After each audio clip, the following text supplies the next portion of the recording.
compartilhando com vocês um pouco do que a gente vem fazendo. Sempre a gente assim agradece, né, a Deus pela oportunidade, aos amigos, à família. E hoje assim tem aqui dois amigos, né? Estão aqui para ver a gente, um amigo de mais de 20 anos, a gente trabalhou junto, então isso aí mostra o quanto a construção do respeito e da amizade é fundamental para o ser humano, né? Porque a gente se conheceu no ambiente de trabalho e hoje está aqui. Valeu, Léo, obrigado pela sua presença.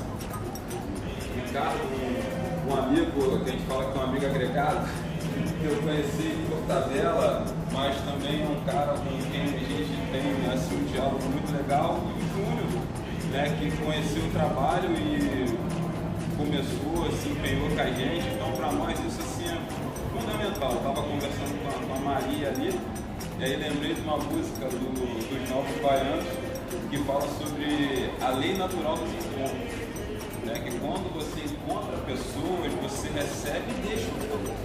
Então isso para nós é que é fantástico. E, gente, só o bate-papo que nós estávamos tendo ali já foi extremamente enriquecedor.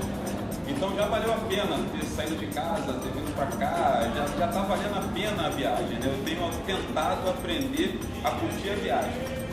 E aí, quando nós conversamos com a Maria desse projeto, houve essa possibilidade de a gente estar apresentando para vocês. E com as sociais, a gente vem desenvolvendo em escolas públicas do Rio de Janeiro um projeto voltado essencialmente para a leitura da Constituição Federal para as crianças, para os alunos. A gente ensina a Constituição e depois que a gente faz isso, nós partimos para a prática, né, que vamos lá, você já leu a Constituição, você já viu o que está escrito aqui, agora a gente vai contrastar com a realidade aí fora. Será que o que está sendo dito na Constituição, de fato, tem sido ofertado ao povo brasileiro?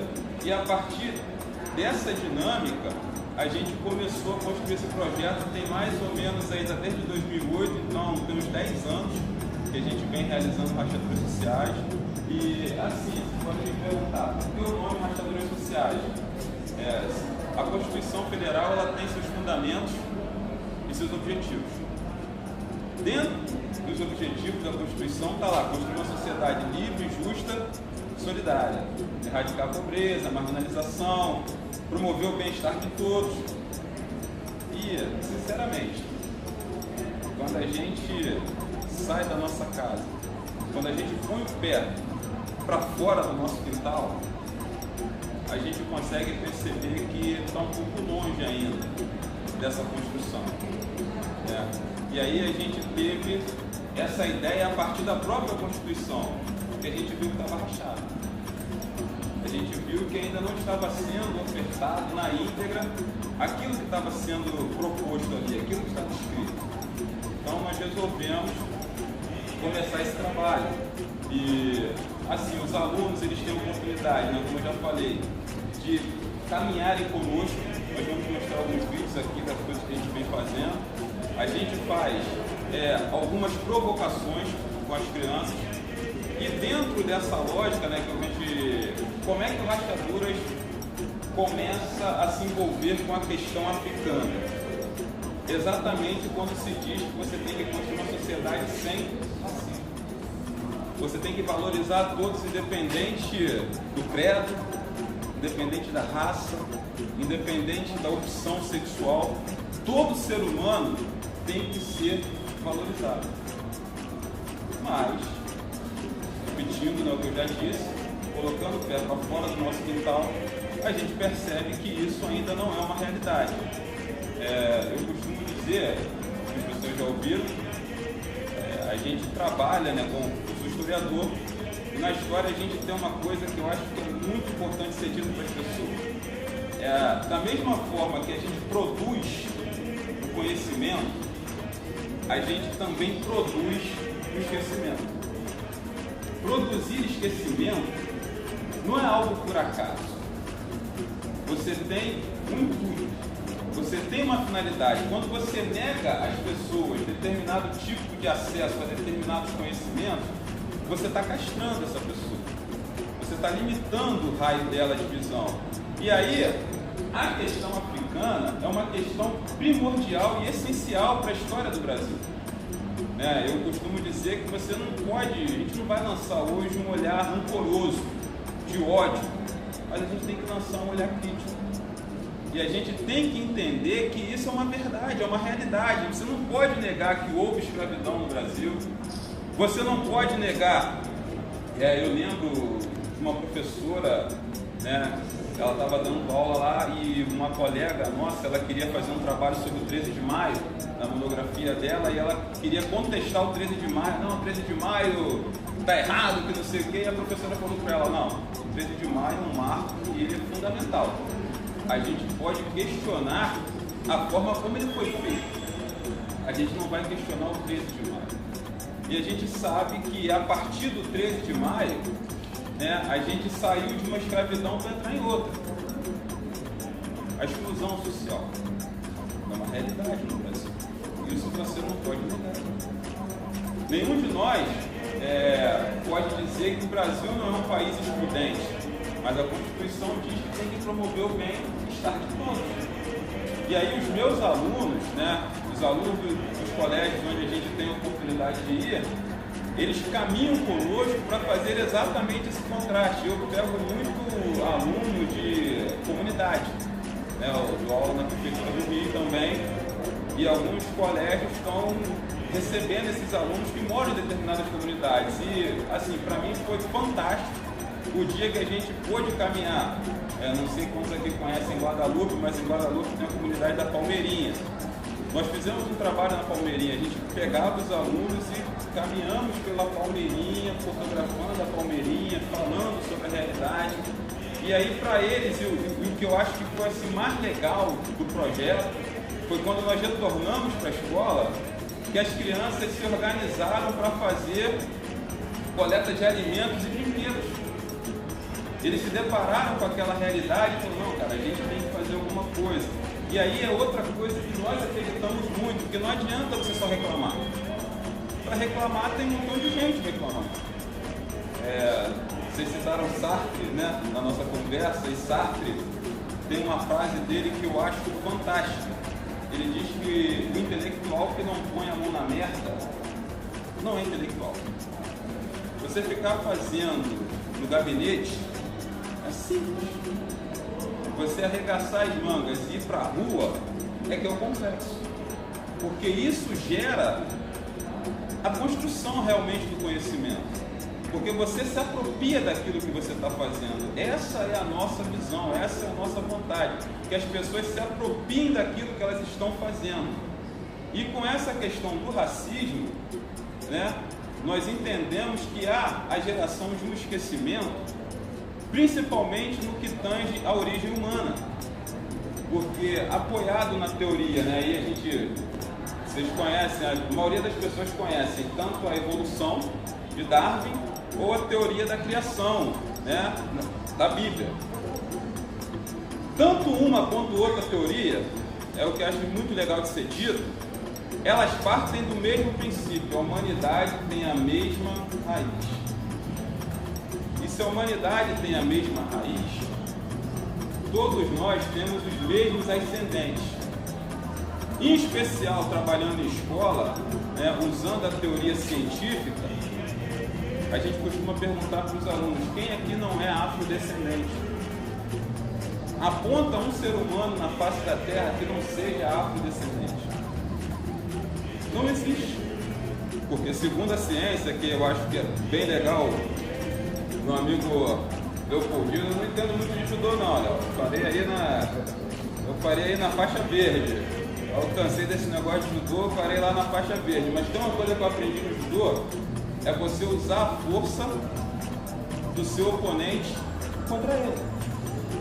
Então a gente começou a trabalhar na vibe da ciência. Vem cá, a ciência não diz isso, que os hominídeos surgiram na África? A ciência não diz que o Homo sapiens sapiens, essa nossa forma final, evoluiu na África? E da África ele migra para os outros continentes? Não tem como então você dizer que você não é afrodescendente. essa é uma forma que nós entendemos que deve ser usada para combater essa questão do racismo. Que as pessoas comecem a se pensar e a se enxergar como iguais. E aí passa exatamente por aquilo que a gente estava conversando ali, que é uma explicação que a gente dá aos alunos. Quando você migra para a Europa, na Europa você tem um tipo de clima, você tem um tipo de vegetação. Na Ásia é outro clima, outra vegetação. Na América, na Oceania, na Antártida. E quem não se adapta, morre. Mas quem se adapta, os seus descendentes já nascem com as características próprias de adaptação ao local. E uma coisa interessantíssima de ser dita é que nenhum ser humano que está nesse início de migração está preocupado em produzir memória. Eles estavam preocupados em sobreviver. A migração ela se dá em busca de comida, água e abrigo. Então o cara não está saindo da África e atravessando o Estreito de Bering para chegar aqui na América preocupado em fazer registros. Ele está interessado em sobreviver. Mas nós que temos esse conhecimento, cabe a nós então começarmos a trazer luz para isso. Essa é a ideia do Rachaduras Sociais com relação à questão africana. Fazer com que as pessoas entendam de uma vez por todas, e aí a gente sabe que esse de uma vez por todas é uma utopia, mas não é uma utopia impossível, né? Porque aqui nós temos, vocês estão nos ouvindo, e a gente acredita que de alguma forma vocês também vão ser multiplicadores daquilo que a gente está falando, porque muitos já têm várias das ideias que a gente está trazendo aqui, não é de repente uma grande novidade, mas é nessa multiplicação de ideias que as coisas vão acontecendo, que preconceitos vão sendo destruídos. Ah, eu não sabia, né? Essa é a parte mais legal, quando alguém fala, isso é fantástico. Quando você tem a oportunidade de dizer algo a alguém que ajuda essa pessoa a reconstruir o olhar dela, e ele vai dizer para você que, puxa, eu não sabia, valeu, obrigado. Essa informação mudou minha vida. Eu não conhecia a Constituição, conhecia de ouvir falar. A partir do momento que eu comecei a estudar, né, na época eu queria ser funcionário público da Receita Federal, TTN, nem existe mais esse concurso, a gente tinha que ler a Constituição Federal, e aí quando eu comecei a ler a Constituição, tudo me marcou. E quando eu vim para a sala de aula, né, quando eu me formei em História, que eu comecei a dar aula no Estado, depois na Prefeitura, eu me vi, já foi aquela situação assim, obrigado a fazer. Eu não consegui pensar em outra coisa que não fosse fazer esse projeto. É aquele meio que respirar. Você não sabe que está respirando, mas você está respirando e está se mantendo vivo por isso. Trabalhar com Rachaduras Sociais, fazer o que a gente faz é como respirar. A gente, apesar de todas as dificuldades que a gente encontra no meio do caminho, a gente está aí, está fazendo. Porque realmente a gente acredita que seja possível a construção de uma outra realidade. Que seja possível que as pessoas se enxerguem, né, e consigam se entender. Vai ser de hoje para amanhã? Vai ser de agora para daqui a pouco? Não. Mas tem uma história, se não me engano, árabe, que fala das tamareiras, né? Que quem planta nem vê o fruto. Não planta para daqui a 100 anos, mas você não vai ver, mas estou plantando. Eu não vou ver, mas outras pessoas verão. Talvez eu não veja, o Júlio não veja, meu filho não veja, essa sociedade livre, justa e solidária, mas eu quero morrer com a consciência de que eu tentei, com a consciência de que eu fiz. Eu não quero morrer. Não, eu quero ter essa consciência que enquanto esteve na minha mão, eu me empenhei para que essa realidade fosse transformada. Eu me empenhei para que as pessoas pudessem se enxergar como iguais. Essa questão de racismo, infelizmente, é um câncer na nossa sociedade, mas é um câncer produzido e provocado por essa geração de amnésia, né? Essa amnésia oficial. As pessoas não querem dizer, as pessoas pessoas não querem falar, mas não dizer e não falar só alimenta o que é ruim. Eu admiro muito o pastor, reverendo Martin Luther King, principalmente quando ele diz que o incômodo não está na maldade dos maus, mas sim no silêncio. E aí a gente está querendo realmente fazer uma rede, construir alianças, parcerias com pessoas que tenham um olhar parecido com o nosso, que queiram que a coisa aconteça de forma diferente. O Rachadura, a gente construiu uma revista, ela é uma plataforma colaborativa, as pessoas podem estar ali acessando, falando, escrevendo artigos, mostrando o que pensam, exatamente para que a gente possa divulgar o máximo possível de ideias. Maria, por favor, pode passar. Eu quero mostrar para vocês algumas fotos. Essa aqui é uma das discussões que a gente faz muito com os alunos, né? Quem é mais letal no Brasil? Caneta ou fuzil? E, infelizmente, tem muita gente que pensa que o fuzil é letal. Ele é, mas não tanto quanto a caneta. E aí você associa caneta ao conhecimento.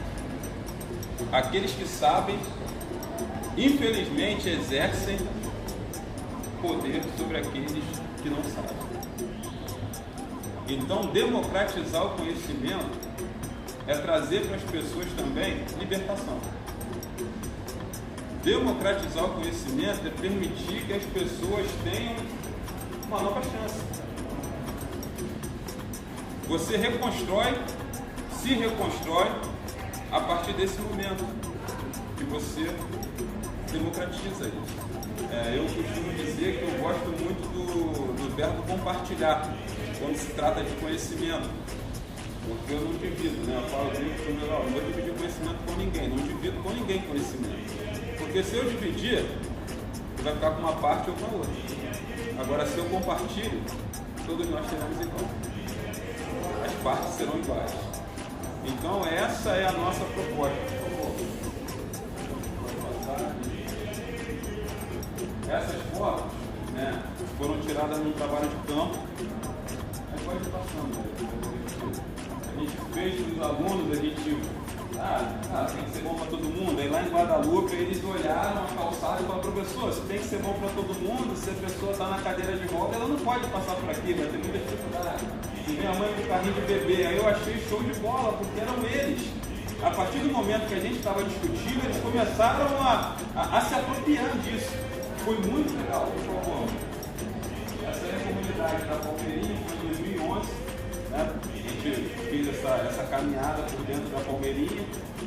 A gente colocou todas as fotos aí, por favor. Essa aí eu achei muito legal também. Uma aluna minha aí, ela foi sozinha. A gente já tinha feito trabalho de campo, a gente já tinha discutido, a gente já tinha produzido algumas coisas na escola. E aí ela foi ao posto de saúde Augusto do Amaral Peixoto, em Guadalupe. Aí veio com essas fotos: professor, eu estive lá e aqui estão algumas fotos aí, eu achei muito legal, por favor. Aí eu banheiro editado, isso é Palmeirinha também. Essa foto é muito emblemática. Tem mais ou menos ali aqui, era a casa de um aluno meu. E como conhecer a realidade do outro muda o seu olhar. Eu confesso a vocês que às vezes na hora do recreio na escola, eu vi algumas crianças que eram biscoito e maçãs, Caraca, tinha aluno que enchia as mãos, as duas, de biscoito, botava na mochila, maçã, e com aquele nosso olhar de quem não está morando na comunidade, quem não está vivendo a realidade dele, de quem está conhecendo só de ouvir falar, eu pensava: será que eu me enganado? Pensa no outro, não sei o que e tal. E aí quando eu fui para a Palmeirinha, eu parei ali na porta da casa de um deles que o aluno ficou meio constrangido com a minha presença ali. Aí a colega dele veio falar para mim: professor, isso aqui é a casa do futuro.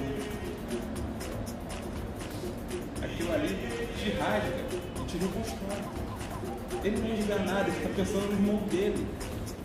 Ele está pensando no primo. Ele está pensando em quem ficou em casa que não vai ter o que comer. Que ele vai levar aquela maçã, ele vai levar aquele biscoito para que as pessoas se alimentem. Aquilo para mim foi um divisor de águas. Eu realmente me reconstruí enquanto ser humano, enquanto professor, porque eu estava falando que eu não conhecia. Quando eu fui lá, eu pude perceber. E aí eu vi que era importante, né, mudar. Eu mudei o olhar, mudei o trato. Porque eu tenho as minhas refeições em casa. Meu filho tem o Danone dele lá na geladeira. A única refeição que aquele garoto tinha era aquela. Mas ele não estava na escola só para ele. Aí é que é uma coisa muito legal que a gente estava conversando ali. Não adianta você desenvolver o país se você não conseguir desenvolver as pessoas. Se eu não conseguir te perceber como igual, se eu não conseguir te perceber como alguém que deve ter as mesmas oportunidades, os mesmos direitos que eu, toda evolução tecnológica não vai valer de nada. Eu conheço uma história de um garoto que está aí acessando a internet o tempo todo, mas está deprimido. A tecnologia evoluiu, ele tem acesso a tudo, está nas redes sociais o tempo todo, mas está deprimido. Está deprimido porque perdeu o olho no olho. Está deprimido porque perdeu o abraço. Está deprimido porque ele acha que os pais não deram a ele atenção e talvez realmente não tenham dado. Mas a internet não consegue suprir isso. A internet não consegue dar a ele isso. Então, para nós, para mim, particularmente, eu entendi isso. O ser humano tem que ser desenvolvido. Tem que desenvolver o país, com certeza. Mas você tem que desenvolver as pessoas desse país. A gente tem que se pensar de forma diferente. Eu agradeço, né, por ter tido a oportunidade de fazer isso lá na Palmeirinha, porque ajudou no processo de reconstrução do Marcelo. Essa continua sendo a foto lá do Augusto, na maior pessoa, mas passada. Ela fotografando, o olhar dela, o que ela achou que estava errado. Pô, se a Constituição diz e não tem, está errado.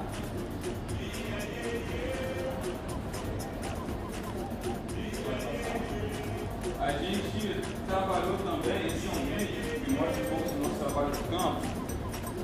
A gente fez não só, a gente não falava só da questão da Constituição em si, a gente também falava da questão de educação, aí levamos os alunos para conhecer escolas públicas que funcionavam. Né? A nossa tinha algumas deficiências, e aí, vamos lá, naquela dali funciona. Eu tive a oportunidade, não sei se quantos aqui conhecem o NAVE, na Tijuca, é um colégio de alta tecnologia. Nós fizemos um trabalho lá no NAVE, fomos com eles ao NAVE, nós fomos, essa aí é a CETES de Óculos, eles foram lá entrevistar os alunos lá na escola, conversaram, só um pedacinho, vamos só para ver como é que é o trabalho de campo. Isso aí a gente ensina a fazer, grava, coloca a legenda, pesquisando.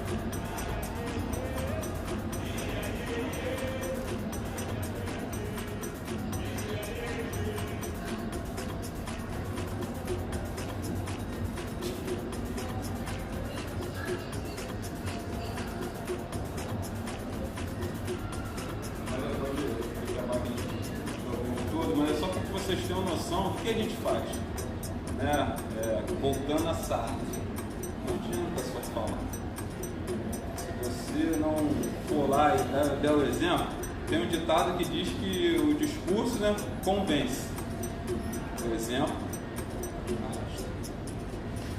não adiantaria eu ficar falando para eles: você tem que fazer, você tem que não sei o que tem que... professor, tá bom, tá falando, mas o que você está fazendo? Então, acho que a gente tem uma certa propriedade ao dizer, porque nós fomos lá. Nós fizemos. Nós corremos juntos.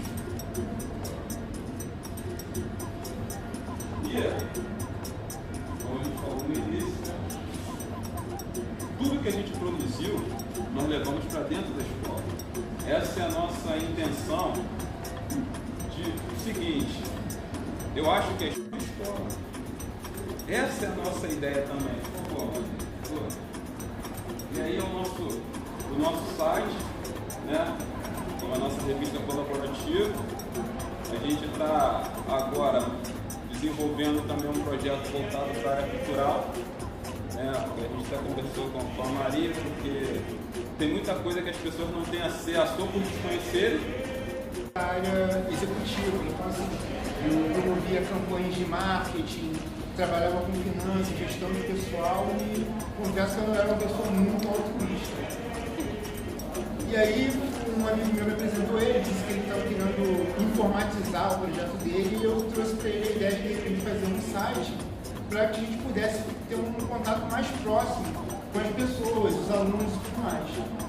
E aí até um certo momento o projeto se limitava a fazer a questão da aula de Constituição, levar os alunos, fazer todo aquele movimento com eles e depois abrir debate sobre isso na sala de aula. E aí, foi em 2013, mais ou menos, ele me propôs de dar aula de fotografia e edição de vídeo para os alunos. E aí o projeto tomou outra forma. Ele fazia parte dele de dar a aula lá de Constituição e durante até a aula dele de Constituição, a gente debatia essas questões de empreendedorismo, de se desenvolver, de não ficar pensando só naquilo que foi proposto para as pessoas, né? A pessoa, às vezes, cresce numa casa, eu mesmo vim de um ambiente militar. Então, assim, meu pai era, meu avô era, e você espera que, ainda mais eu que era mais velho, que seguisse essa linha. E eu acho que eu fui o primeiro em 3 gerações a dizer que não queria botar a mão numa arma. Foi a Terceira Guerra Mundial dentro de casa. Enfim. E aí, assim, eu tento passar isso para os alunos, que, embora não só dentro de casa, mas a sociedade diz assim, que você tem que seguir aquele caminho, que você tem todo mundo, você não precisa trabalhar naquilo que seu pai trabalha, você não precisa trabalhar necessariamente na cidade onde você está. Então, assim, as pessoas que se deslocam, as pessoas que conseguem enxergar a vida além daquilo que está sendo apresentado para ela consegue se desenvolver mais e enxergar mais as coisas. E aí a gente desenvolveu um projeto que é o seguinte, a gente saía com os alunos, aí eu passava para eles conhecimento técnico para eles poderem bater a fotografia, a gente trazia todo esse material, filmava, fazia entrevista e montava um documentário. E a gente monta os documentários e depois faz a apresentação pública desse documentário. Nós tivemos fazer esse trabalho de 2013 até ao início de 2015. No início de 2015 nós recebemos um convite pela Multirio de estar fazendo um documentário. Acabaram fazendo um documentário a respeito do nosso projeto. E aí foi apresentado no canal Cultura, no próprio canal da Multirio. E depois eu vou mostrar para vocês, quando terminar de falar, alguns trechos desse documentário.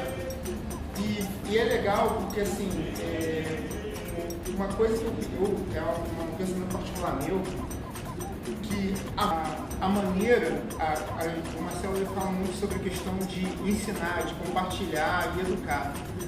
Só que eu tenho uma visão particular a respeito disso também, que não é só o ensinar, é como se ensina.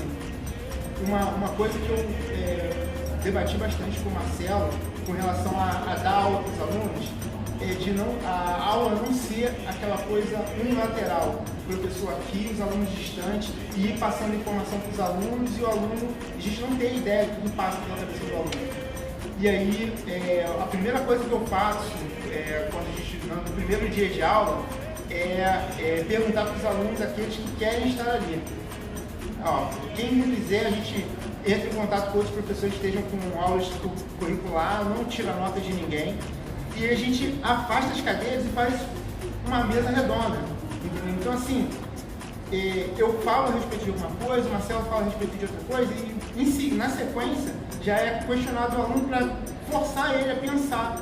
Entendeu? E a gente tem uma coisa que é legal, que assim, quando o Marcelo me fez a proposta, eu achei que ia lá para poder oferecer conhecimento. Mas eu posso dizer hoje, depois de, poxa, vamos colocar aí quase 6 anos trabalhando com o Marcelo, eu acho que eu recebi muito mais do que eu doei.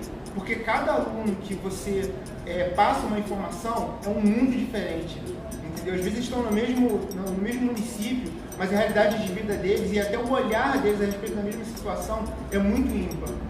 E isso, assim, foi de um crescimento para mim, mudou muito a minha visão. Uma coisa que ele falou aqui é sobre, às vezes, a gente fala a respeito das coisas sem ter propriedade a respeito do assunto. Eu, assim, convivi com a minha avó quando eu era garoto e ela não tinha uma condição de vida muito bacana. Já os meus pais já era outro cenário. Enfim, e eu sempre tive uma visão com relação a essa questão de pobreza, de humildade e tudo mais. Mas quando eu comecei a trabalhar com o Marcelo, acho que a primeira escola que eu trabalhei com ele foi em Belfort Roxo. E era num local assim, bem pra dentro, assim, com valão, com rua de terra batida. E no meu primeiro dia de aula, quando os alunos começaram a entrar na sala de aula, eu comecei a ver as mães trazendo os alunos, né? E eu fiquei meio que chocado com o nível de pobreza. A gente às vezes acha que se conhece a pobreza, mas assim, quando você vai para um lugar desse é que você vê o que é a pessoa só ter aquela refeição ali do colégio. A pessoa passa o dia inteiro com um prato de comida. E muitas das vezes ele não pode nem levar essa comida para poder levar para uma mãe, para um irmão que está lá. E aí isso daí me fez, poxa, enxergar assim, coisas que eram comuns no meu mundo. Poxa, eu tenho câmera, eu tenho celular. E você levava uma câmera, às vezes tinha alunos que nunca tinham visto uma câmera na vida. E é um negócio assim meio que surreal. E aí, no final de 2015, por conta do documentário, nosso trabalho, a gente já tinha saído acho que uns 10 ou 15 revistas na América Latina falando a respeito do projeto. O projeto recebeu lá um convite para participar de um evento, que é o Patrícia Cioli, né, que é um programa, né, que premia as pessoas por práticas humanísticas. E o Rastreadores Sociais recebeu uma menção honrosa, né, com boas práticas. E é isso, eu não tenho muito mais que prolongar aqui a minha fala, porque a minha parte do projeto é mais o técnico, ensinar as pessoas a bater fotografia, filmar, editar. Durante as aulas, eu pego algum gancho de alguma coisa que o Marcelo falou, para poder tentar colocar os alunos assim, um pouco fora daquela realidade, porque eu posso dizer que 60% dos alunos que nós atendemos, os pais ou são presidiários ou ex-presidiários, muitas das vezes as mães são drogadas, e o garoto, né, tem aquela expectativa de ou ele vai ser office boy, ou ele vai ser funkeiro, e com muita sorte ele não vai seguir tudo crime. Então, assim, é meio complicado, bate muito com aquilo que a gente estava debatendo ali, do neto de canibal, que o pai é canibal e, poxa, ele cresce nesse meio e dificilmente ele vai assim, for apresentado uma outra realidade de vida para ele só tem aquilo ali para seguir, porque é a referência que ele tem. Eu vou pegar um vídeo aqui, eu fiz um apanhado de algumas coisas que nós fizemos. São só 6 minutos de vídeo, mas vocês vão poder ver mais ou menos como é que é o nosso trabalho.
limitar assim, você só pode fazer isso.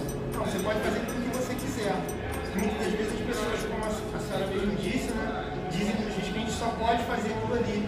Mas na verdade isso é uma forma de tentar controlar as pessoas e impedir a evolução delas. Em relação a essa questão de laboratório, é que eu posso dizer que acho que todos os laboratórios que nós fomos dar aula, todos eles estavam fechados. Nós, com a ajuda de alguns alunos, que tínhamos dar manutenção. Então, assim, dinheiro público jogado no lixo. Assim. A última escola que nós demos aula, que foi a instituição de nós, de memória, tinha um laboratório inteiro, com material que só tinha sido usado em um ano letivo. E o material envelhecendo lá. 20 computadores bons se perdendo com poeira e umidade. Isso aí foi um evento bacana, foi hoje também, falando sobre a África. E aí cada um fazia um trabalho mostrando qual é o seu entendimento sobre o que era a África. E aí depois era feita uma exposição no pátio da escola, um trabalho de produção da escola.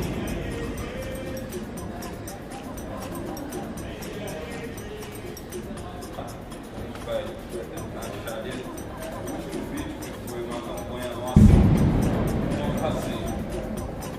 É um vídeo de 32 segundos.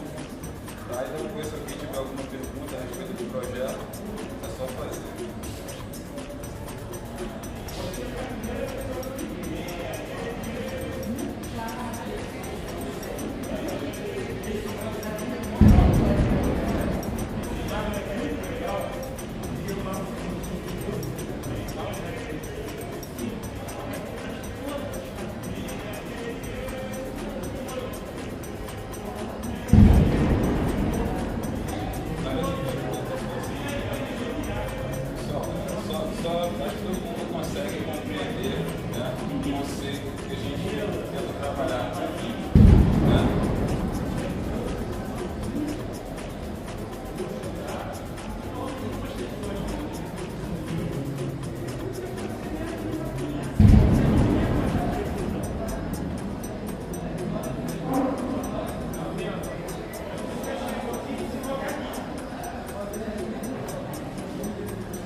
Essa tem sido a nossa pergunta base, né, quando a gente começa a trabalhar essa questão africana.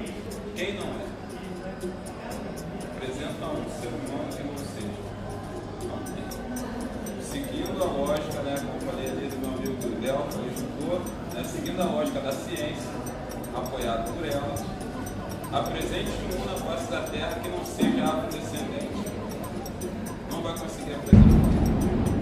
Então, esquecer essa descendência tem um motivo, tem um propósito. Mas a gente é insistente, a gente é teimoso, a gente continua aí na luta. E assim, mais uma vez, obrigado, Augusto. A honra aqui está continuando assim. Aberto o espaço para a gente estar podendo aqui conversar um pouco que a gente vem realizando. Agradeço de coração a todos que estão aqui. Para nós, assim, é fantástico. Eu não tenho nem palavras, tem hora que as palavras me escapam, e exatamente é nesse momento, porque é só alegria, uma satisfação muito grande mesmo para a gente ter cada um de vocês aqui, a gente poder estar conversando, mostrando o que a gente faz, e acreditando sinceramente que somos um, né? Que agora a gente tem mais pessoas que conhecem o nosso trabalho e que a gente vai caminhar juntos aí para fazer essa coisa acontecer. É de suma importância que se conte essa história. É de suma importância que as pessoas saibam disso. Onde você estiver, em qualquer lugar do mundo que você estiver, você tem que ter essa consciência. A vida começou. Ah, mas eu não acredito na evolução. Você acredita em Adão e Eva? Tudo bem, não tem problema. Você não pode negar que a raiz humana é a mesma. Acreditando na teoria da evolução ou acreditando na teoria da criação, você não pode desacreditar de que o ser humano tem a mesma matriz genética. E aí eu costumo brincar, finalizo, até mesmo quem acredita no Big Bang, né? Aí, como é que começou tudo? A matriz, a partícula inicial explodiu. Mas quem criou a partícula inicial? Ela já estava lá. Então você tem que ter o quê para acreditar nisso? Fé. Você tem que ter fé que a partícula inicial já existia, que ela era pré-existente. Se você vai para a igreja, você vai ouvir que Deus criou todas as coisas. Quem criou Deus? Ele sempre existiu. Então você tem que ter o quê? Fé. Então ciência e religião não precisam ficar brigando o tempo todo. Você tem fé na partícula inicial, o outro tem fé em Deus, e a gente acredita que é nesse relacionamento que a vida se desenvolve. Já fiz os agradecimentos. Se alguém tiver alguma pergunta, faça um júri, que é mais fácil deixar com ele.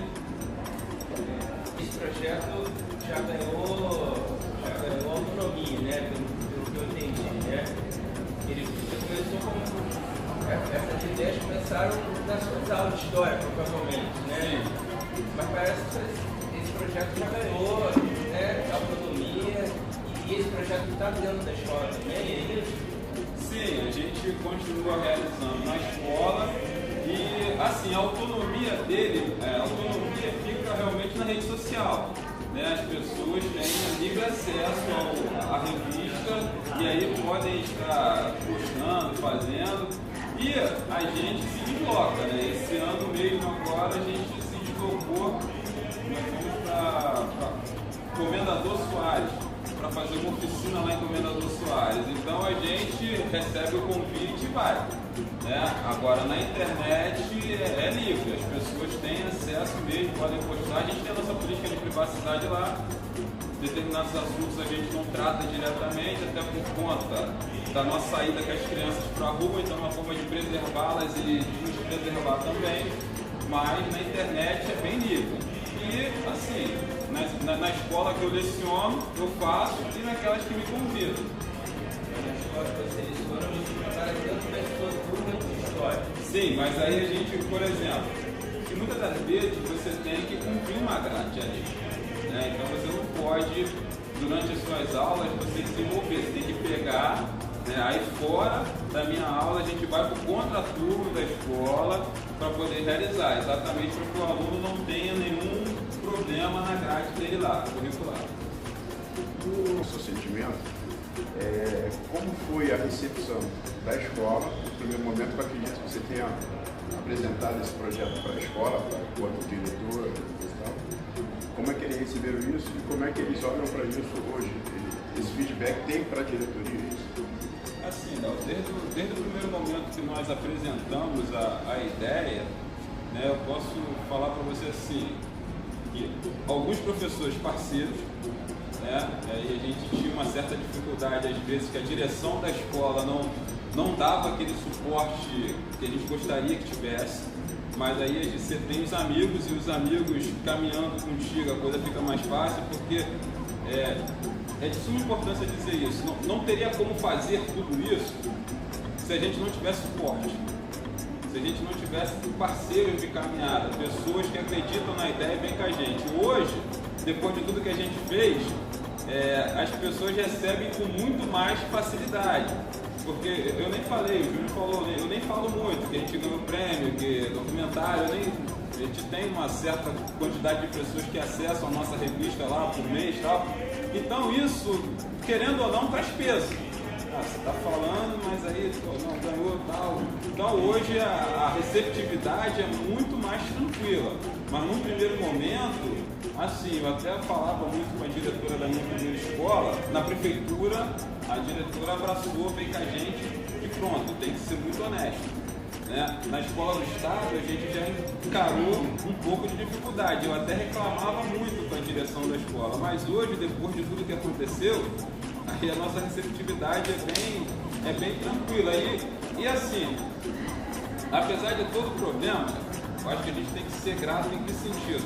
ela permitiu que acontecesse na escola. Ela pode não ter te dado todo o suporte, mas só em ter aberto a porta, tipo assim, se vira, pô, isso aí já valeu. Porque aí, nesses a gente tem que fazer, a gente foi agregando, foi trazendo os amigos e conseguiu realizar. Uma observação com relação a isso, que muitas das pessoas que estavam próximas a gente, eles se propunham a cooperar, mas na prática mesmo eles não fizeram. E por incrível que pareça, pessoas às vezes que eram de outros países ajudaram a gente, como tinha um projeto de levar crianças para museus e apresentar, né, a história do país lá na Bélgica. Ela ajudou a difundir um pouco do projeto na Europa, entendeu? E tem também aquele rapaz que fez o projeto de música lá em Belfort Roxo também. Assim, é aquela história, né? Eu hoje eu parto, né? A gente parte assim, do princípio da gratidão. No sentido de que, como eu estou falando, mesmo que o cara fale para você que ele não te deu o suporte, não te deu a grana, mas ele abriu espaço, então já acho que vale a pena. Patrocinou, mas apoiou. A gente conseguiu fazer a coisa acontecer, entendeu? Então eu acho que é focar na vida da gente. Eu acho que todo mundo deveria aprender a focar naquilo que está dando certo e caminhar, apoiado naquilo que está dando certo. Porque se a gente for ficar olhando, por exemplo, hoje vocês estão aqui. Aí você fala, eu conheci a Maria, vai fazer nem um mês que eu a conheço, mas a partir de tê-la conhecido, a gente está tendo essa oportunidade de conversar aqui. Então eu acredito que cada encontro ele tem o seu diferencial, e é nesses diferenciais dos encontros que eu estou procurando me apoiar, né? Tem 300 mil colegas professores, 2 colegas professores vêm contigo, mas esses 2 colegas é que eu vou falar deles. Aqueles dos 200.900 estão vindo comigo. Então são nas coisas que estão dando certo, né? Como ter te encontrado, é nisso que eu estou procurando, que a gente está procurando fazer. Essa menina da Bélgica, deu certo. Tem 300 mil aqui que não vieram, mas ela teve. Então é nisso. Acho que é até para a vida mesmo da gente, se apoiar naquilo que está dando certo. Mais alguma questão?